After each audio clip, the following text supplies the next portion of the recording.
How to access invites in monday.com. You can do this in 7 simple steps. 1. Go to your workspace. Open monday.com and navigate to your main workspace dashboard.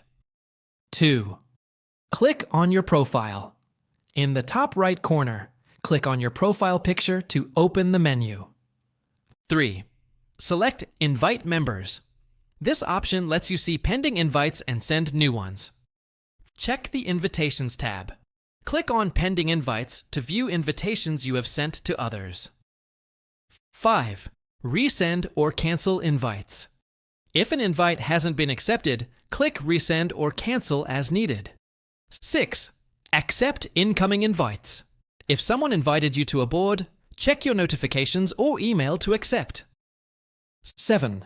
Confirm access levels. Ensure invited members have the correct permissions by adjusting their roles in board settings.